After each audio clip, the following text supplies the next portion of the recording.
Genial. Entonces voy a yo dejar de compartir para que podamos vernos mejor las caras. Y bueno, antes de ya darte el espacio para que nos des tu exposición, Alberto, quería darle la bienvenida a quienes se suman ahora en esta segunda hora de lo que es nuestro curso de crecimiento que hacemos desde el Centro de Análisis Socioambiental. Estamos en la segunda semana de 6 semanas y decidimos, ya que tenemos la posibilidad de compartir con Alberto Acosta, hacer esta una clase abierta, una clase magistral, para que también podamos tener un diálogo con más personas de la región y del mundo. Así que nada, los dejo con Alberto Acosta. Alberto es economista ecuatoriano, fue presidente de la Convención Nacional Constituyente de Ecuador por allá por el 2008. Y bueno, nos viene a hablar hoy día sobre una perspectiva decrecentista desde América Latina y el sur global. Así que le dejo a él los próximos 25 minutos a media hora para que nos cuente lo que nos viene a contar. Muchas gracias, Alberto. Empiezo saludándoles y agradeciendo por la invitación, pidiéndote, Gabriela, que si comienzo a pasarme de los 28 minutos, comiences a toser con fuerza para saber que no puedo excederme de los 30. Les agradezco, como les digo, y les quiero transmitir algunas reflexiones.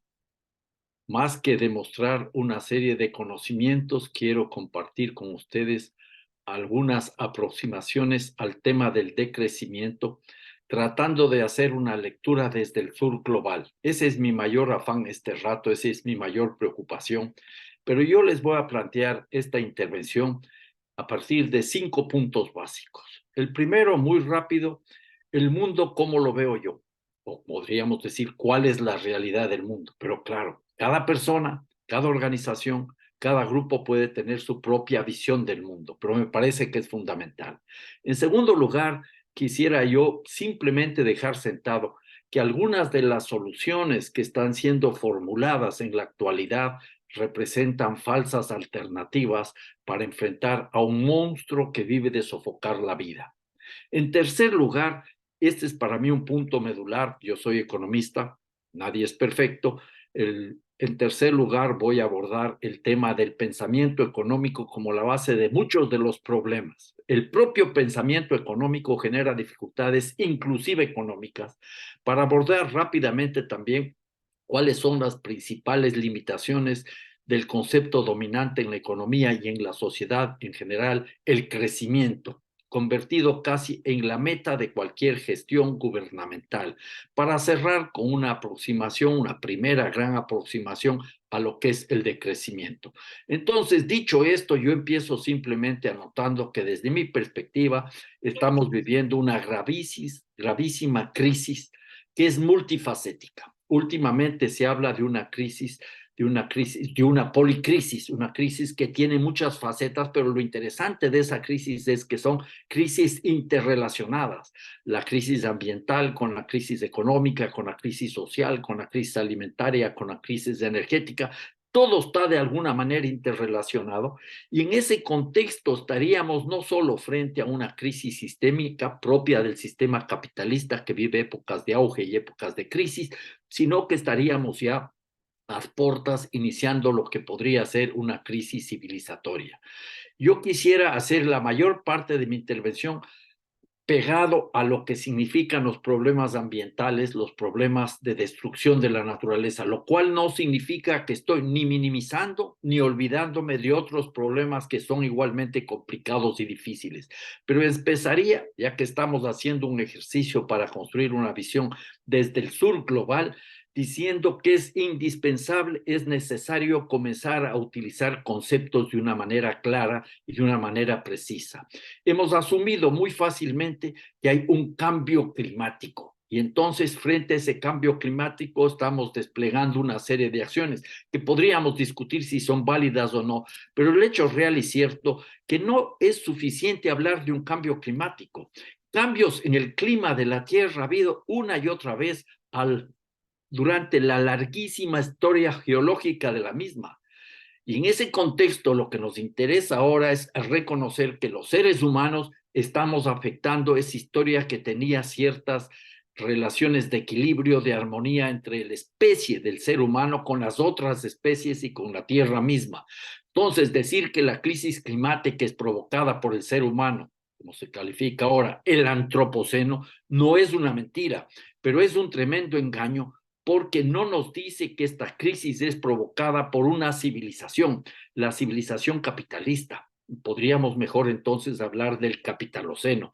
Y si hablamos de capitaloceno, deberíamos tener claro que hay dos pilares que son anteriores mismo al capitalismo y que están presentes y dominantes, que sería por un lado lo que podríamos decir, como califican un grupo de feministas en Venezuela, el faloceno, el patriarcado, y por otro lado lo que podríamos decir el racismo seno, que es el efecto de la colonialidad. Y esta situación está provocando una tremenda destrucción ambiental y está acelerando las crecientes desigualdades y violencias. No es entonces un simple cambio climático, es un colapso no solo climático, sino ecológico, que está acelerando las crecientes desigualdades y las violencias en el planeta. La concentración de la riqueza está a la orden del día, la pobreza sigue siendo un tema sin resolver, crece en muchas partes, tenemos temas gravísimos como las guerras en plural, porque no hay unas pocas guerras, sino que hay muchas guerras en el planeta. Tenemos temas que tienen que ver con los extractivismos galopantes, tenemos violencias que tienen una serie de manifestaciones, por ejemplo, derivadas del patriarcado, los femicidios, derivadas de la colonialidad, el racismo. Y entonces yo planteo como algo a tener en cuenta que no solo tenemos una suerte de calentamiento ambiental, sino simultáneamente una suerte de calentamiento social. Y se sigue consolidando un proceso que viene desde hace mucho tiempo atrás y está llegando a niveles realmente insospechados. Por un lado, la deshumanización de la humanidad y por otro lado, la desnaturalización de la naturaleza. La deshumanización de la humanidad que daría lugar para una conferencia entera, se la podría presentar simplemente recordándoles que hay dos países en el mundo, países enriquecidos, no países pobres, me refiero a Inglaterra y Japón, que desde hace algunos años tienen el Ministerio de la Soledad, no para atender situaciones de pobreza monetaria, sino situaciones de pobreza en las relaciones humanas. No creo que sea la solución un ministerio, pero está planteado, hay un tema grave y profundo. El individualismo ultranza transformado en una grave enfermedad social que no se resuelve simplemente con más dinero o más actividades que tienen que ver con el ocio en tanto negocio, sino con otro tipo de construcciones sociales, recuperando lo comunitario, lo vecindario. Luego tenemos en paralelo la desnaturalización de la naturaleza. A la naturaleza le hemos transformado en una cosa y esa cosa es una mercancía y su mercantilización permanente está afectando. Detrás de todo esto, entonces, podríamos nosotros decir que hay una suerte de telón de fondo o marco regulador, lo que se conoce como el modo de vida imperial, y voy a permitir nombrarles algunos autores o autoras que considero importantes para hacer una lectura mucho más amplia. Entiendo, les acabo de oír que ustedes conocen esto del modo de vida imperial, que es de este libro de Ulrich Brandt y Marcus Wissing, un par de profesores de la Universidad de Viena en Austria, y yo complementaría, sería muy interesante conocer, por ejemplo, el texto de Stefan Lessenich, un profesor de la Universidad de Frankfurt, también en Alemania, que es La sociedad de la exclusión, que nos demuestra por qué hay sociedades que tienen un elevado bienestar y por qué hay sociedades que viven en situaciones de masiva pobreza.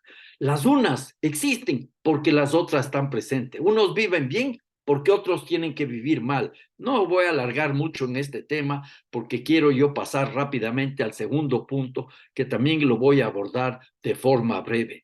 Lo preocupante que veo yo es que parecería que estamos esperando que en el marco de la modernidad, en una suerte de ejercicio de egoísmo ilustrado, con una profusión de tecnologías, se pueda reformar a sí misma esta civilización y caminar hacia lo que sería la sustentabilidad de la vida como el gran objetivo que tendríamos que tener entre manos. Y en ese escenario aparecen una serie de iniciativas. Se habla del capitalismo verde, se habla de la economía verde, la economía azul, la economía naranja, la economía morada, se le da colores a la economía e inclusive comienzan a ampliarse los mercados que tienen que ver con el carbono y con otras opciones, los servicios ambientales enmarcados en la lógica mercantil.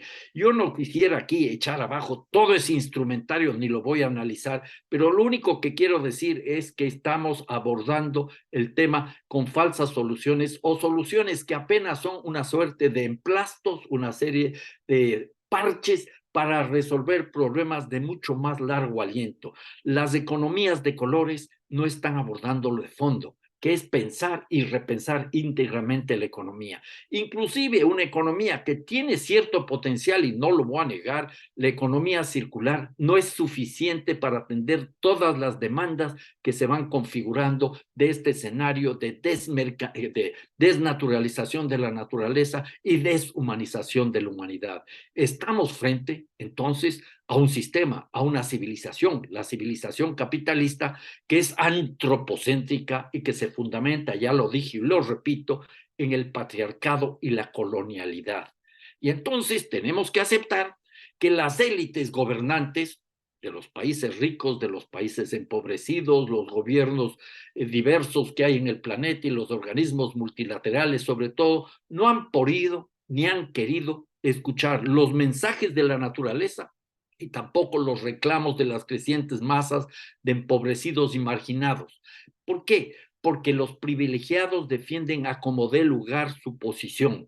Y mientras tanto, este sistema capitalista va mutando, va cambiando y sigue reptando como las víboras cuando cambian la piel, pero sin resolver los problemas de fondo. Y entonces tenemos, y esto me parece muy interesante, les podría mencionar unos ejemplos muy concretos, voy a tomar en cuenta apenas uno, que es el hecho de que no se ha podido resolver la cuestión de hambre en el planeta. En el planeta vivimos entre 10.000, perdón, en el planeta vivimos cerca de 8.000 millones de personas, se producen alimentos para 10 o 11.000 millones de personas y se van a su casa, si es que tienen casa, con hambre, más de 1.000 millones de personas al día. No es un tema de que faltan alimentos. Lo que pasa es que hemos pervertido el sistema y se destina una gran cantidad de alimentos, por ejemplo, para atender las demandas de los combustibles de los vehículos, los biocombustibles o agrocombustibles. Hay una gran cantidad de alimentos que se desperdician, tanto en el norte global como en el sur global. Gran cantidad de alimentos se vende en el mercado de futuros, que decimos los economistas que es pura especulación. Casi el 70% de los cereales están inspirados en la lógica de acumulación del capital en los mercados de futuros y se está destruyendo una cantidad enorme de biodiversidad, mientras que gran parte incluso del campesinado, comienza a sufrir hambre y desnutrición. Este es un tema claro. Y ahí nos llega entonces una primera aproximación. Resolver el problema del hambre en el mundo no es solo una cuestión de falta de productos, sino de una lógica económica de distribución, de consumo, de inequidad, de pobreza, que impide que se pueda satisfacer la alimentación básica mínima de todos los habitantes del planeta. En ese contexto, el modo capitalista, voy a usar una frase, voy a leer una frase de un filósofo ecuatoriano, nos dice que el modo capitalista vive de sofocar la vida y el mundo de la vida. Ese proceso se ha llevado a tal extremo que la reproducción del capital solo puede darse en la medida que se destruya por igual a los seres humanos y a la naturaleza. Nos dice un filósofo ecuatoriano que vivía en México, Bolívar Echeverría. Entonces, como conclusión de este segundo punto, la gran tarea que tenemos que asumir es desmontar la promesa de la modernidad que nos decía que a través del crecimiento económico, a través del desarrollo y buscando el progreso, se puede conseguir el bienestar para todos. De paso les digo, voy a hacer unos comentarios al margen para dejar planteados temas que a mi modo de ver se deberían profundizar.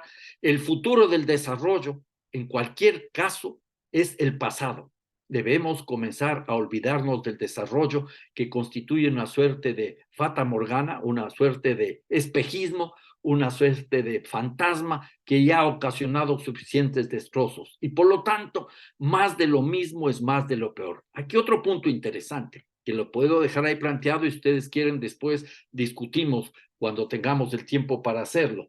Es el que tiene que ver que las soluciones no van a venir solo desde el mercado y tampoco desde el Estado. Tenemos que comenzar a replantearnos respuestas desde lo comunitario, reconociendo que lo nuevo nace desde los escombros mismos de lo viejo y que en el seno de la vieja sociedad, como decía Carlos Marx, están haciendo la nueva sociedad. Y ahí me lleva a un tema que a mi modo de ver es importante. Si nosotros hacemos, figurativamente hablando, un poco de silencio y escuchamos lo que está sucediendo en el planeta, podemos encontrarnos con que hay una enorme cantidad de respuestas concretas, visiones, valores, experiencias, prácticas que van configurando lo que podríamos decir es el pluriverso. Un mundo donde quepan muchos mundos, como dicen los zapatistas, y yo anotaría un mundo donde la vida de los seres humanos y seres no humanos garantice la dignidad, que ese sería el punto de partida. Y entonces aquí, si ustedes me permiten, les hago conocer un libro que se llama El Pluriverso, un diccionario del postdesarrollo, un libro que ya tiene varias ediciones. Este es en español, hay edición en inglés, en francés, en italiano, hay edición también en alemán, y creo que esto podría ayudarnos a profundizar muchas de estas cosas. Ahí se habla de lo que sería, por ejemplo, el mismo decrecimiento. Llego a mi tercer punto, que es clave, que me gustaría tener mucho más tiempo, pero lo voy a sintetizar para no pasarme de la meta y que no le dé un ataque de tos a Gabriela. Así que vamos a hacer una lectura muy rápida. Gran parte del problema, gran parte de estas crisis está en la base misma del pensamiento económico, ¿ya?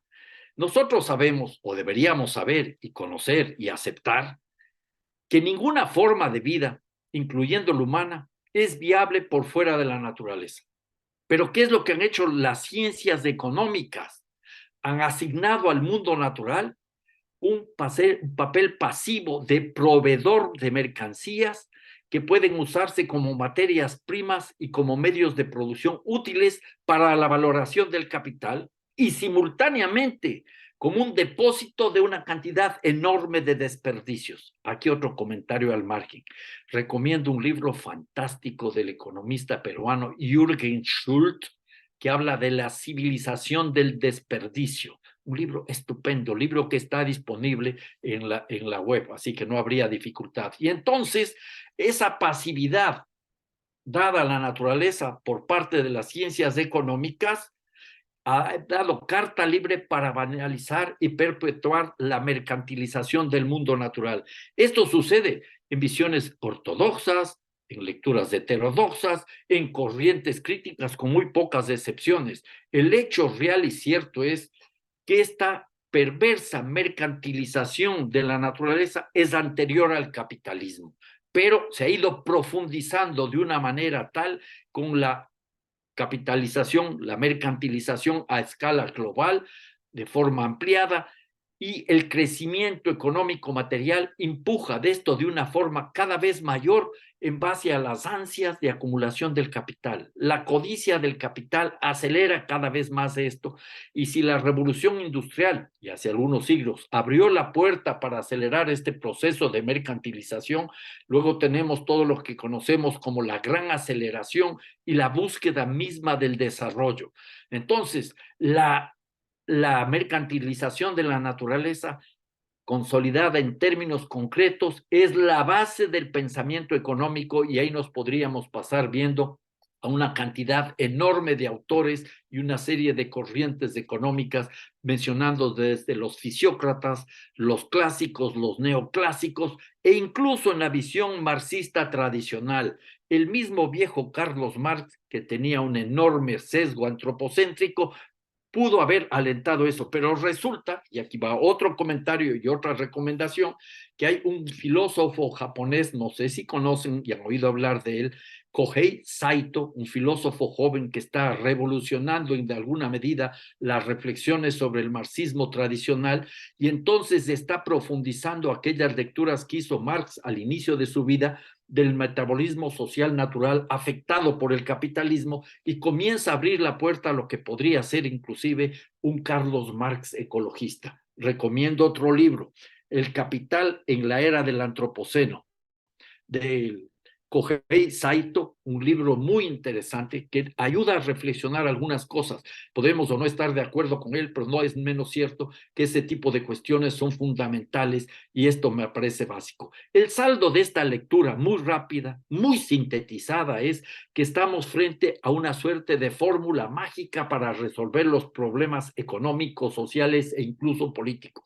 ¿Qué es lo que hay que hacer? Hay que permitir el crecimiento de la economía. Para que crezca la economía, ustedes tienen que haber escuchado ese discurso, necesitamos inversiones. Y en el caso de los países del sur global, inversiones extranjeras porque no tenemos suficiente capacidad de ahorro y nuestras inversiones son limitadas. Necesitamos incrementar las exportaciones. Incrementamos esas exportaciones gracias a qué? A mejorar los niveles de competitividad, a mejorar la productividad. ¿Y eso en el marco de qué? Conseguir el desarrollo inspirados por el progreso. Y entonces ahí nos encontramos con una situación dramática. Me permitiría simplemente anotar para ratificar algo que dije anteriormente, que el desarrollo es una suerte de fantasma, que inclusive las naciones desarrolladas no lo son tales. Les podría dar cualquier cantidad de ejemplos. Justamente este instante me encuentro en una gira dando conferencias en Alemania, que es uno de los países de Europa más avanzados, que resulta ejemplo en muchas partes. Alemania, que es considerada como un ejemplo de país desarrollado, no ha resuelto, por ejemplo, el tema de la pobreza.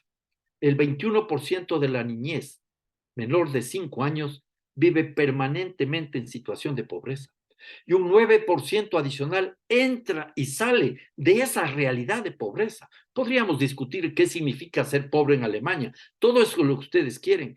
En este país tampoco se ha resuelto el tema de la concentración de la riqueza. En el año 1998, el 10% de la población era propietaria del 48% de la riqueza nacional.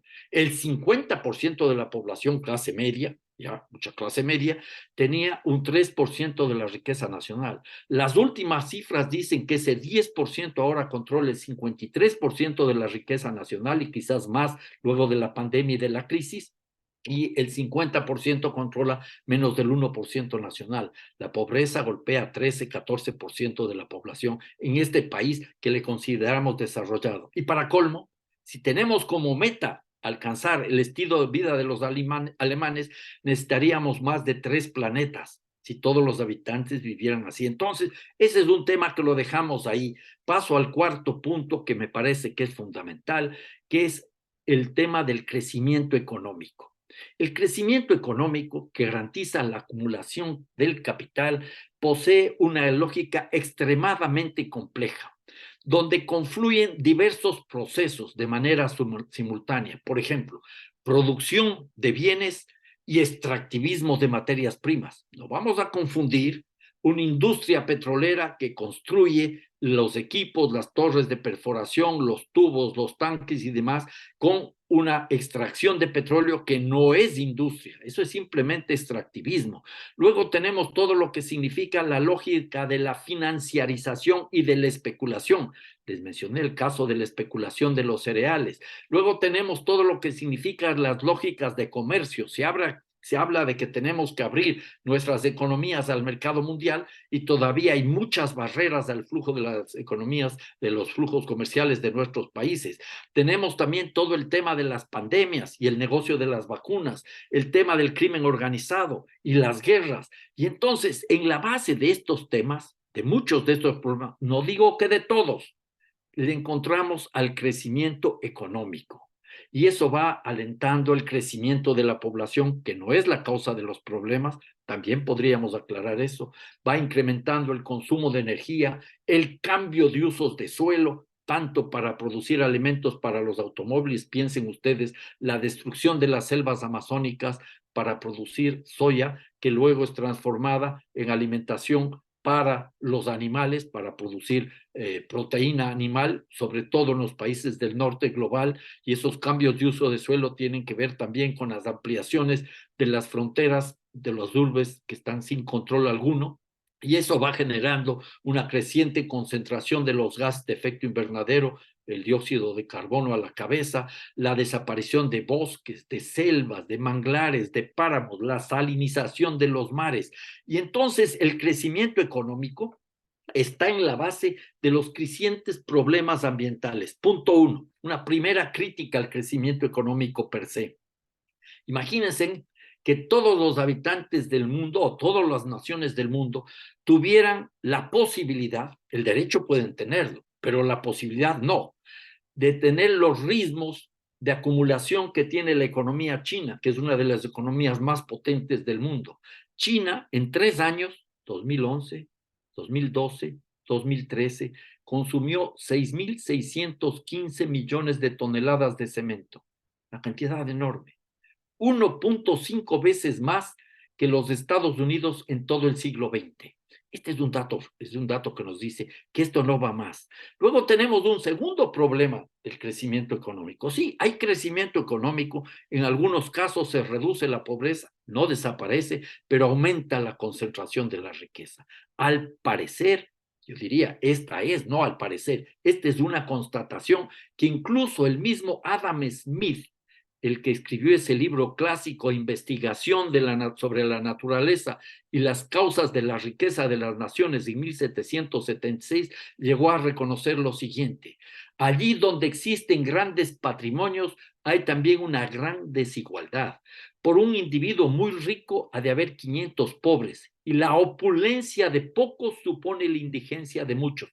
Yo no sé cuál fue el cálculo econométrico que usó Adam Smith para llegar a esta cifra de los 500 pobres, pero el hecho es claro: la opulencia de pocos supone la indigencia de muchos. El crecimiento económico conduce ¿a qué? A concentrar más la riqueza y no a resolver los problemas de pobreza. Y luego tenemos un tema adicional. Si pensamos en clave de la cuestión ambiental, vemos que el 10% más rico de la población en el planeta es responsable de casi del 49, casi el 50% de los gases de efecto invernadero, mientras que el 50% más pobre es responsable de un 10% de los gases de efecto invernadero. Entonces aquí ya se nos cae aquel discurso que dice hay mucha gente en el planeta. No, hay poca gente en el planeta que consume demasiado y que es responsable de la mayor destrucción ambiental. Y entonces llegamos a otro punto, ya vamos por 2 puntos. El tercer punto, a mi modo de ver, fundamental, es el hecho de que crecer y tener más no nos hace más felices. Ya desde hace algunos años, en el ámbito de lo que se conoce como la economía de la felicidad, se ha venido evaluando esto, y esto es lo que se entiende como la paradoja de Sterling. Países en donde el crecimiento per cápita anual aumenta con ciertas variaciones por las evoluciones de la propia economía, pero permanentemente, y el índice de felicidad se mantiene o incluso declina. Estas mediciones hay para los Estados Unidos, para Alemania, para el Japón, para prácticamente todos los países que entre comillas consideramos como desarrollados, y comienza a perfilarse en China y se ha medido también en Chile. Tener más no nos hace más felices. Este es un tema. Esto no quiere decir que tenemos que llegar a una situación en que la gente no deba siquiera satisfacer sus necesidades básicas. No, no, no, eso no está en juego. Lo que está en juego aquí es una crítica a la lógica de acumulación por la acumulación. Un tema que fue cuestionado ya hace mucho tiempo atrás, incluso por un economista y filósofo inglés, John Stuart Mill. Y luego llegamos a un tema: el crecimiento económico está muy vinculado a los temas de especulación, ¿ya? Y un asunto, para concluir esta lectura: el crecimiento económico no es para nada sinónimo de desarrollo. Y eso lo vimos apenas se lanzó la campaña esta cruzada mundial en enero del año 1949 detrás del desarrollo.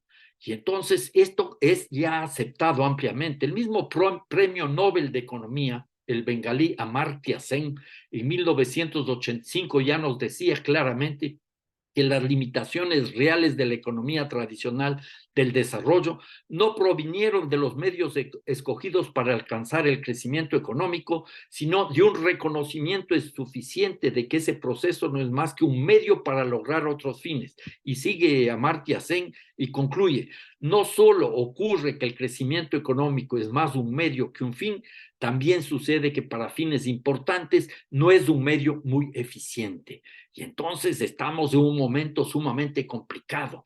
Si ustedes han leído o han conocido algo de la propuesta que hace Thomas Piketty, este economista francés, cuando habla del capital del siglo XXI, que es necesario dar paso a una redistribución de la riqueza, plantea que hay un problema en economía.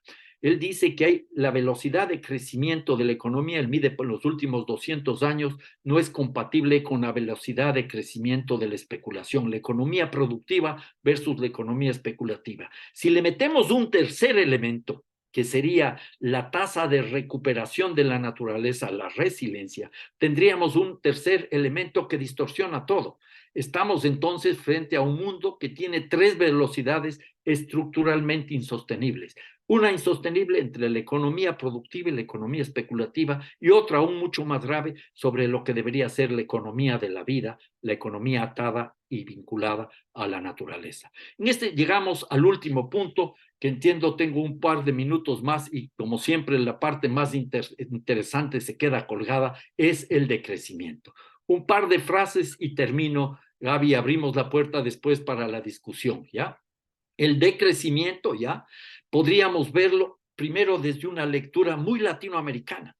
Me imagino que, sobre todo la gente que está en Chile, conoce los aportes de Manfred Max Neef, ¿ya? Manfred Max Neef, un economista chileno que no era decrecentista en estricto sentido de la palabra, pero en una carta fantástica al ministro de Economía de Chile el 4 de diciembre del año 2001, dijo lo siguiente, les voy a leer el párrafo completo.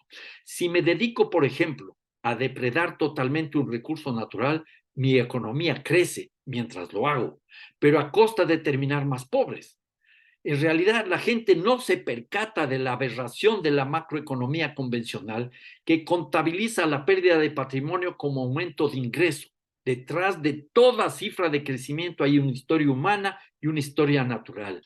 Si esas historias son positivas, bienvenido sea el crecimiento. Y él concluye, es preferible crecer poco, pero crecer bien, que crecer mucho, pero crecer mal. Unas ideas finales.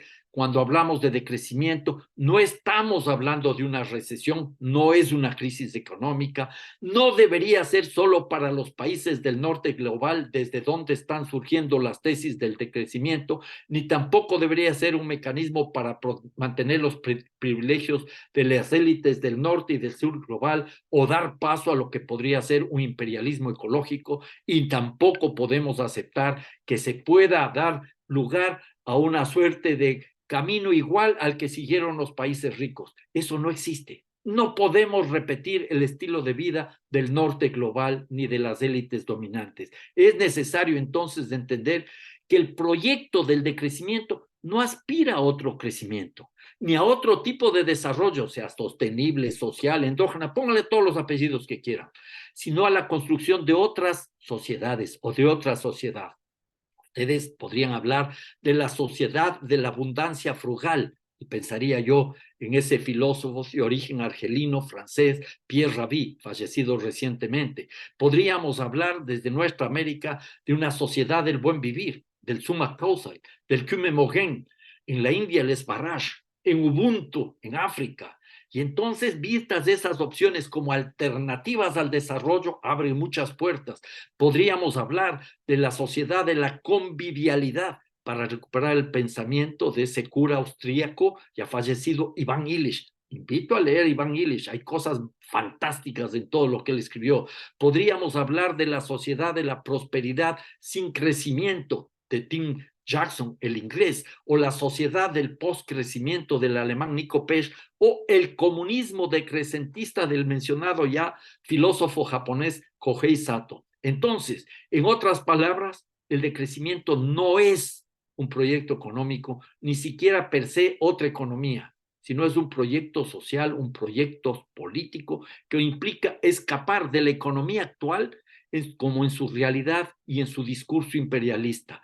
Entonces, el decrecimiento debería tener, y aquí ya cierro definitivamente, la oportunidad para construir otra sociedad y para reencontrarnos con la naturaleza. Está muy bien que se fortalezcan los derechos ambientales, fantástico, pero hay que dar paso a los derechos de la naturaleza.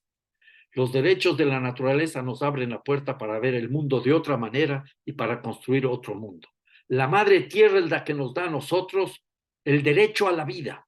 Si aceptamos eso, vamos a abrir la puerta a lo que podría ser una transformación civilizatoria, o si ustedes me permiten, un giro copernicano, un cambio radical en el ámbito de la jurisprudencia, en el ámbito de la vida política, en el ámbito de la vida económica, en el ámbito de la vida cultural. A la postre, parecería que Walter Benjamin, no sé si conocen a Walter Benjamin, un alemán fantástico que muere, se suicida en Francia, perdón, en España, al norte, en la frontera francesa, que dijo lo siguiente: Marx dice que las revoluciones son la locomotora de la historia mundial, pero tal vez se trate de algo por completo diferente. Tal vez las revoluciones son el manotazo hacia el freno de emergencia que da el género humano que viaja en ese tren. Un tren, digo yo, que se va hacia el despeñadero. Para eso es el decrecimiento, y desde nuestros países no solo liberarnos de la religión del crecimiento económico, sino abrir la puerta al post-extractivismo. Y todo esto en clave de siempre más democracia, nunca menos. Muchas gracias, Alberto. Creo que por ahí deben haber, veo aplausos virtuales aparecer en la pantalla. De verdad, muchas gracias por traer, por juntar tantos conceptos, tantos elementos que hemos estado viendo en el curso y que vamos a seguir explorando. Creo que es muy inspiradora tu charla, nos dejaste ahí también con un montón de referencias. Vamos ahí colaborativamente en el chat intentando recogerlas. Y bueno, estamos reunidas con muchas personas acá que estoy segura tienen preguntas o comentarios que hacerte, y quiero darles el paso para que puedan preguntar. Somos muchas personas, así que les pido que por favor mantengan sus comentarios cortitos para que alcancemos a escuchar a todas quienes quieren hablar. Así que si puede partir Marco. Muchas gracias, Gabriela, y muchas gracias, Alberto. Como siempre, es un agrado escucharte. Como bien dijiste, el decrecimiento también es una apuesta política, un proyecto político, ¿no? Cómo nos organizamos desde el punto de vista político, ¿ya? Para poner en práctica el decrecimiento, ya que la partidocracia obviamente siempre ha ido de la mano con el capitalismo, su cortoplacismo, su necesidad de acumulación de poder, lo ha demostrado en todos esos siglos o años, ¿ya? Entonces, ¿cómo cambiamos también el aspecto político? Creo que ahí le falta un poquito de tu parte en la presentación, porque estoy totalmente convencido que para llegar al decrecimiento hay que cambiar también el sistema político de representación, ¿ya? Más hacia lo comunitario, como tú decías, pero ¿cómo lo vamos a construir en concreto? Gracias. Un minuto, Alberto, escuchamos también la pregunta de Lucía para tomar dos juntas, Gabriel, porque hagamos tenemos 3 bastantes preguntas. preguntas. Yo estoy abierto a la metodología que tú quieras. Perfecto. Sí, escuchamos a la pregunta de Lucía entonces también. Hola, muchas gracias también por todo lo que has comentado, que me hace bastante sentido también dentro de los territorios, toda esta dominación en la que hemos vivido hace muchos años y que se sigue replicando ahora en todo tipo de sistemas, ¿no? Lo que a mí me llamó la atención también es como la parte práctica, como que en lo material, acerca de cómo empezar a practicar el decrecimiento. Y esto lo menciono también porque se me hizo muy difícil escribir cuando mencionabas los autores, inclusive el autor peruano, yo soy de Perú, y ese nombre es muy difícil. Y al igual que los demás autores, me hace recordar bastante que son hombres blancos con apellidos muy del norte, porque eso, Schröd no es un apellido de Perú. Igual los demás. Entonces, eso a mí me llama bastante la atención porque el momento que yo empiezo a leer más de crecimiento, me gustaría aprenderlo más del territorio para que también al momento de comentarlo, conversarlo con más personas a nivel de territorio, que no son para nada privilegiadas, se pueda tener como que este afín, ¿no? Porque como te digo, o sea, yo menciono estas referencias y ni siquiera yo pude escribirlas. Entonces, eso es como que también una como que un poco desde el sentir anticolonialista, pues estamos referenciando bastante el norte y hablando de suma causa y todos estos pensamientos quechuas aymaras, y no hay nadie, ningún apellido quechua o aymara en las referencias. Entonces, eso también quería como que comentarte para ver, quizá tengas otras referencias o cómo es que esto dentro de los territorios también se ve, ¿no? Gracias. Adelante, Alberto, porque son dos preguntas bien importantes, así que démosle ahí la respuesta. Tremendas preguntas, muy importantes, importantísimas preguntas. Las dos están de alguna manera interrelacionadas. Sin lugar a dudas, la pregunta que nos tenemos que hacer, yo les hago a ustedes, ¿cómo poner en marcha todas estas ideas, estas reflexiones? A primera vista es una tarea que nos llevaría en un primer paso a cambiar los gobiernos. Y ahí podemos tener una serie de dificultades, sin minimizar ese intento que hay que hacerlo y tener gobernantes que se vayan sintonizando con las demandas que surgen de estas críticas rápidamente formuladas. La pregunta es, ¿tenemos que quedarnos cruzados de brazos hasta que tengamos gobiernos responsables? ¿Tenemos que quedarnos cruzados de brazos hasta que los grupos de poder económico y político que están fusionados, eso es evidente, tomen medidas que puedan ir cambiando la historia de la humanidad?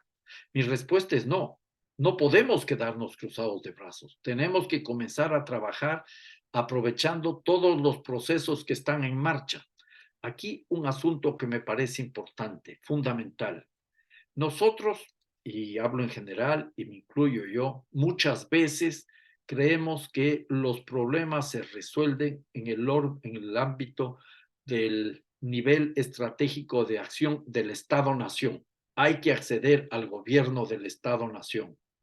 Pero ahí nos encontramos que muchas veces accediendo al gobierno del Estado-Nación, en algunos casos hasta con buenas intenciones, con buenos proyectos, las limitaciones son enormes por los estrechos marcos que establecen las relaciones internacionales, por ejemplo, los organismos multilaterales de crédito, el peso que tienen las grandes potencias. En ese contexto, mi lectura es que debemos tratar de influir en todos los niveles de acción estratégica, en todos los niveles escalares, desde lo local, comunitario, pasando por lo provincial, si podemos, o departamental, dependiendo de cada uno de los países, llegando a la nacional, a lo regional y a lo internacional. Y en ese contexto donde más tenemos que decir y que hacer es en lo político local. Lo político local es fundamental. Y ahí hay experiencias valiosísimas en todo el planeta.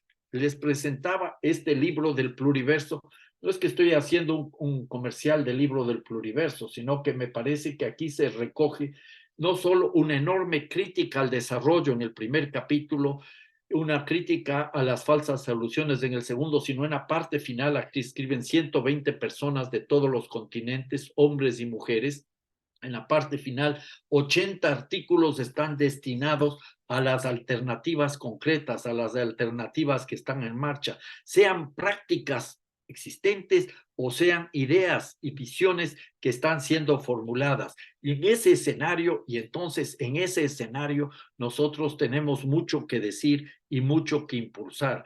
La tarea aquí es cómo recuperamos los espacios comunitarios, sin perder de vista los otros ámbitos de acción, sobre todo los gobiernos locales y los gobiernos nacionales.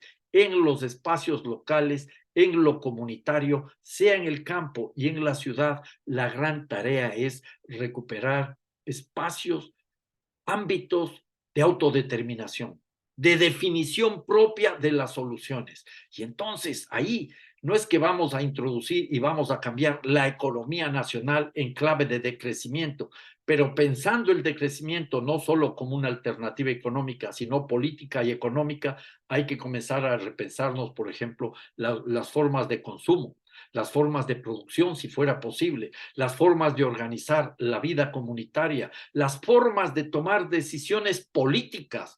Y en ese escenario hay mucho que se puede hacer. Habría que seguir discutiendo, Marco, sin lugar a dudas, pero creo que por ahí tenemos una primera pauta. Por eso insisto, la solución no es estadocéntrica, menos aún mercadocéntrica. Pero eso del mercado tampoco le mandaría todo al olvido, porque el mercado no es sinónimo de capitalismo. El mercado estaba presente en nuestra América cuando llegaron los españoles y todavía hay mercado en las comunidades indígenas que no se mueven por la lógica mercantil a ultranza. Pero esos son temas que habría que ir analizando en cada territorio.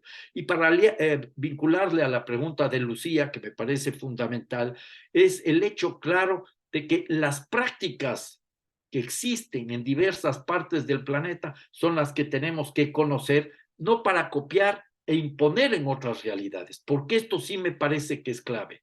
El desarrollo, cuando se vendió como una opción que debía ser seguida por toda la humanidad, la mayor cruzada de la humanidad, nos vendía un estilo de vida. Primero fue el estilo de vida norteamericano y luego aparecieron otros estilos de vida, pero eurocéntricos en su mayoría. Y eso no es lo que nosotros queremos. Nosotros tenemos que abrir la puerta a distintas realidades en cada territorio, en cada comunidad, dependiendo de la cultura y de la coyuntura específica. No se puede generar recetas. Ahora tienes toda la razón y agradezco la crítica por los nombres que presenté, porque las ideas de crecimiento en su mayoría surgen desde Europa y desde el norte global en general, ¿ya? Las ideas del decrecimiento, y ahí tenemos personajes como Serge Latouche, como Federico de María, el mencionado Nico Pech, Tim Jackson y otros más, pero hay también algunas personas de América Latina que han trabajado en clave de decrecimiento, como Enrique Leff, no sé si le conocen, Enrique Leff, un mexicano, L-E-F-F. El nombre Enrique es muy fácil de copiar, eso conocemos, ¿ya? Enrique Leff, que es muy bueno. Ahora, Jürgen Schult, Jürgen es J-U con puntitos R-G-E-N, Schult es S-C-H-U-L-D-T, Schult, es peruano, fue el vicerrector de la Universidad del Pacífico, él es limeño, ya él vive allá y tiene una cantidad de libros alucinantes. Él ya no quiere nuevamente estar en la primera línea, ya no discute, pero yo recomiendo leer los trabajos de él. Por ejemplo, tiene un libro fantástico publicado en el Congreso de la Nación en Lima, creo que fue en el año 1985, que hace una crítica a los extractivismos y se pregunta en el título, ¿será que somos pobres porque somos ricos? ¿Será que somos pobres porque somos ricos en recursos naturales? Y él tiene trabajos muy interesantes. Tiene otro libro, el desarrollo a escala humana y de la naturaleza, también disponible, ¿ya? Y ahora, no me propuse hablar del buen vivir y por eso no planteé nombres desde el sur global propiamente dicho de otras personas que estén trabajando, pero hay muchísimos. Les recomiendo, por ejemplo, leer los aportes de la gente de Sarayaku en la Amazonía ecuatoriana, que hablan de la selva viviente. Esto también está en este libro de acá, La selva viviente, Causa Sacha, ¿ya? La selva viviente, que es una visión no solo de la vida de esa comunidad, sino una propuesta a nivel global. Eso escribe Patricia Gualinga. Luego les invitaría a que lean otros aportes en Ecuador también de Nina Pacari, que fue la primera canciller de la República, una indígena quichua, ¿ya? Y que ha sido también jueza de la Corte Constitucional, fue asambleísta constituyente en el año 98, ¿ya? Y hay personas ahí, podría mencionarles a Luis Macas, a Mamani en Bolivia, a muchas otras personas, o a Ailton Krenak en Bolivia, en Brasil, con perdón, y hay gente que tiene en todo lado. Ahora, yo no vine a hablar de ese tipo de opciones que me habría gustado también, pero el tiempo ya no daba. Y si alguien tiene interés de profundizar en estas cosas del buen vivir, del summa causa, también estoy dispuesto a apoyarles. Mi afán es abrir la puerta a algunas reflexiones que permitan ir profundizando esto, porque no va a aparecer nadie iluminado que tenga todas las respuestas. Nadie tiene todas las respuestas. Si nosotros hacemos un esfuerzo colectivo de reflexión, lo que se dice en los Andes sobre todo, una minga, este trabajo colectivo para resolver un tema de la comunidad, creo que vamos a avanzar mucho más. Muchas gracias, Alberto, por ahí seguir ampliando la conversación, ¿no? Siempre apuntando a seguir tejiendo. Hay un par de manos todavía levantadas, así que Carolina y María Paz, recogemos esas dos antes de ya ir cerrando el espacio. Carolina. Hola, buenos días. Bueno, gracias Alberto, gracias Lucía también por tu comentario, parece súper necesario. Mi pregunta tiene que ver con, me sale así, como con la batalla cultural. Digo, estamos hablando de economía, estamos hablando de recursos, y hay algo como de la cultura. Yo vivo en Argentina, en la ciudad autónoma de Buenos Aires, o sea, en un lugar muy urbano, donde nada, la cultura es del crecimiento, es del desarrollo, es del tener más, el vivir mejor se piensa desde ahí, y hay algo de esa cultura, además de que hoy en día es la hegemónica, muy tentadora. Trabaja muy bien la construcción de cultura. Nada, eso, y cómo construir otra cultura, que entiendo no hay que construir otras, que hay otras culturas que tienen otros valores, que tienen otros principios, pero bueno, eso, ¿cómo se da esa batalla cultural? Sobre todo, eso, pensando tal vez en mi territorio, que son una urbanidad, ¿no? Es una urbanidad muy, que quiere ser muy europea y que está mirando siempre al norte global, ¿no? Como queriendo, como ideal. Bueno, eso, gracias. Gracias Carolina. Muy interesante la pregunta. ¿Y María Paz? Sí, hola, muchas gracias por el espacio, gracias por organizarlo y qué gusto escucharte siempre, Alberto. Te saludo desde Bogotá. Te mandan cariños las compañeras de Sensat. Quería preguntarte por una dimensión de la transformación ontológica que hace falta para otras economías y que tiene que ver con la concepción de ser humano, que también lo tocaste a propósito de la relación con naturaleza, de desdibujar esta idea de que la naturaleza es una mercancía y pasar a un enfoque más racional. Quería preguntarte si has explorado como esa dimensión del decrecimiento que en algún punto también la tocó Antonio Elizalde al hablar de desarrollo a escala humana con Max Neff, pero que ellos mismos reconocían que no habían profundizado, que incluso podía vincularse con alguna espiritualidad también, que es como, ¿cuál es la definición del yo moderno que está detrás de esta idea de crecimiento? Que está constantemente buscando afuera la satisfacción de una especie de desgarro interior de insuficiencia, la sensación de que afuera están los elementos que le harán sentir de nuevo feliz o de nuevo conectado o de nuevo satisfecho, y que esa es la búsqueda que no tiene fin en realidad, porque dado que los objetos son todos transitorios, perseguir objetos transitorios es romantizar el consumo en último término. Entonces, esa otra dimensión que parece que fuera individualista, pero que al menos en esta perspectiva de autores no lo es, supone como una transformación de esa idea de individuo también. Quería saber si podías referirte un poquito a eso. Gracias Paz. Y adelante, Alberto, tenemos 5 minutitos para responder Gaby, eso y cerrando. Muy había rápido. una pregunta en el chat también que me gustaría leerla cortito para que tal vez Alberto también la pueda incluir en sus palabras al cierre, de María Carrasco, que pregunta, desde el punto de vista del decrecimiento, ¿cómo se genera empleo? Eso, muchas gracias, Alberto. 3 preguntas lindas como para darme el gusto de conversar largo con ustedes. Si nos quedamos 1 hora más, lo único que les pido, voy a sacar una cerveza y seguimos conversando, pero no tenemos tiempo para eso. Rápido. El punto número 1, ese de la batalla cultural, es fundamental. Carolina tiene toda la razón cuando dice que es muy atractivo el estilo de vida que nos vende. Esa es la promesa de la modernidad. ¿Cómo desarmar esa promesa de la modernidad, que es incumplible? Digámoslo de paso, ¿ya?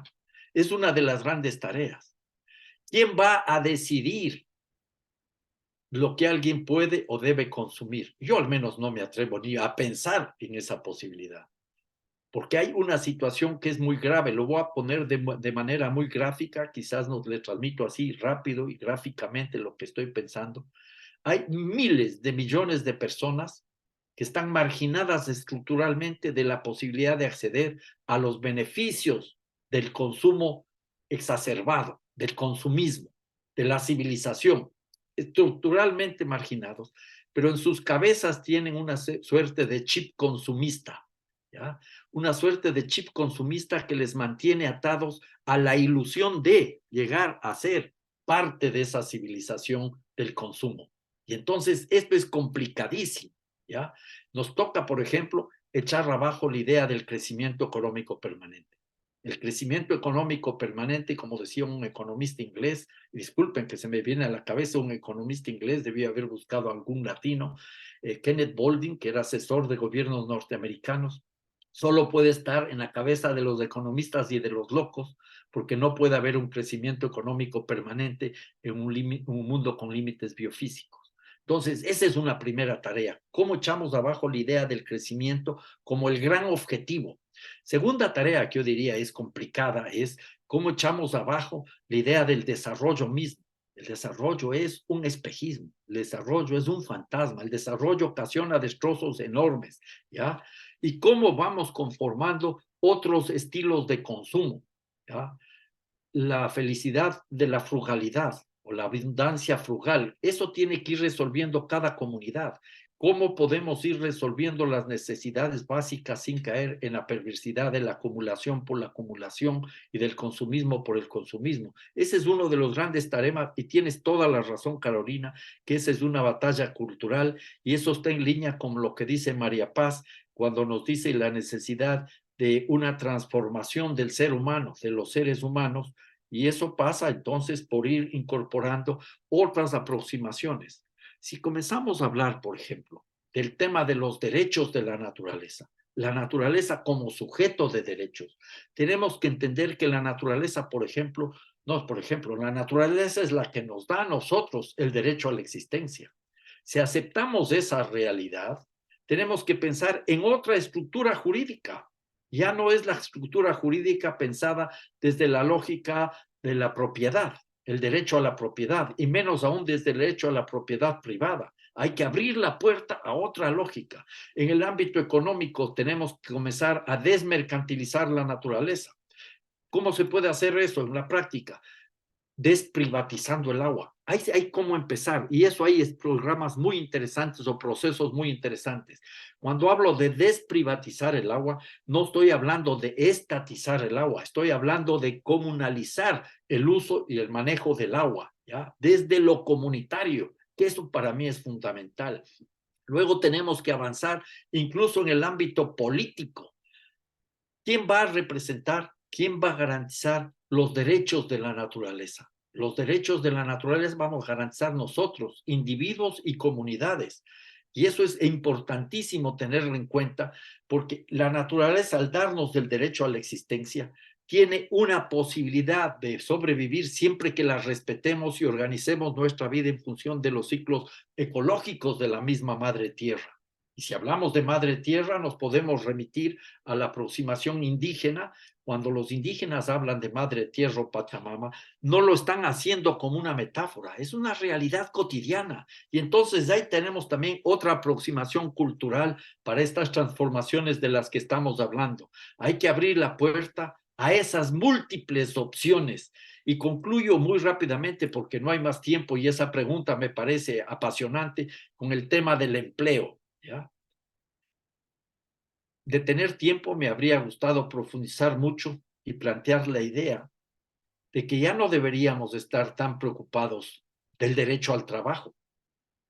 En la civilización del capital, el derecho al trabajo es del derecho a la explotación. Deberíamos comenzar a preocuparnos más del derecho al ocio creativo, no el ocio como negocio, ¿ya? Y a construir otro tipo de sociedades. Y hay proyectos en esa dirección, visiones en esa dirección que nos dicen que una de las primeras cosas no es solo redistribuir la riqueza, sino lo que tenemos que hacer también es redistribuir el trabajo para tener mayor calidad de vida. Todo eso implica, por supuesto, impulsar procesos para mí fundamentales desde el principio de los cuidados. Los feminismos tienen mucho que decir. El cuidado de la vida es fundamental para cualquier cambio. Desde los principios de la redistribución y del reparto, ¿ya? No podemos tolerar riquezas tan acumuladas en tan pocas manos. Eso es insultante para la dignidad de un ser humano. Un tercer punto para mí fundamental, el principio ecológico. Reencontrarnos con la madre tierra y respetar sus ciclos. Asumirnos naturaleza y y no solamente parte de la naturaleza. Y un cuarto principio básico fundamental, construir sociedades de la reciprocidad, sociedades en base a compartir, a valorar lo simple, la convivialidad que les mencionaba anteriormente, o como dicen los zapatistas, la convivencialidad. Valorar la empatía de los seres humanos, verle a un ser humano no siempre como una amenaza, sino como una oportunidad. Y ahí veamos en el caso de la migración. Le vemos al que viene de afuera, no solo de un país o de otra región, como una amenaza, cuando un ser humano tiene que ser visto como una oportunidad. Y eso implica entonces tener valores que parten también de recuperar los bienes comunes. Son algunas de esas manifestaciones, algunos de esos principios básicos, primordiales para construir otro tipo de sociedades. Y una última cosa que diría yo, ¿qué hacemos para desacelerar nuestras vidas y vivir más intensamente? Yo no soy el mejor ejemplo, pero esa es la gran tarea que tenemos que impulsarnos. El vivir el momento garantizando la vida digna para todos los seres humanos, respetando a toda la naturaleza. Muchas gracias, Alberto. Gracias. Es muy difícil responder a esta pregunta en tan poco tiempo. Hoy día teníamos un espacio limitado para conversar contigo, pero Me invitas otra vez y seguimos sí. conversando. Sí, totalmente, totalmente. En el contexto del curso vamos a seguir tocando estos temas. Por ejemplo, vamos a tener una sesión en la que vamos a hablar sobre distintas políticas que tratan sobre este tema del empleo, ¿no? Y por qué tenemos un sistema en el que el acceso al bienestar se basa en la creación del empleo y cómo lo podemos cambiar, por ejemplo, con propuestas como una renta básica universal, con la que también nos hemos encontrado con Alberto en otros espacios. Así que solo para decir que esto es un tema que da para mucho y quienes están en el curso vamos a seguir discutiendo esto.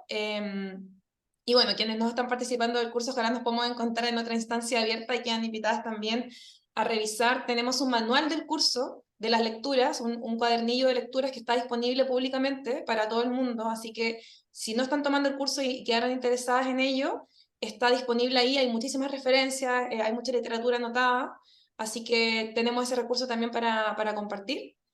Y habiendo dicho eso, no sé si Valentina o Mariana quieren decir algo más, si no podemos despedir a Alberto y a todas las participantes y a las personas del curso verlas el próximo sábado. Misma hora, mismo canal. Sí, muchas Muy gracias. buenas tardes. Buenas tardes, Alberto. Hasta luego. Les mando un abrazo muy fuerte desde Alemania. Un Hasta luego. abrazo. Gracias, muchas gracias. Muchas gracias, Alberto. Antes de cerrar, quería recordar que esta clase quedará grabada en nuestro canal de YouTube, en nuestras redes y también en el chat hay mucho material que vamos a tratar de hacerles llegar y agradecerles a todos su participación porque realmente ha sido muy enriquecedor ir leyéndolos y que tengan un muy buen fin de semana, que descansen y un abrazo fraterno también desde Alemania, pero desde donde quiera que estén, así que gracias. Eso, nos encontraremos la ¿Tú próxima dónde vez. estás en Alemania? Discúlpame. Estoy en el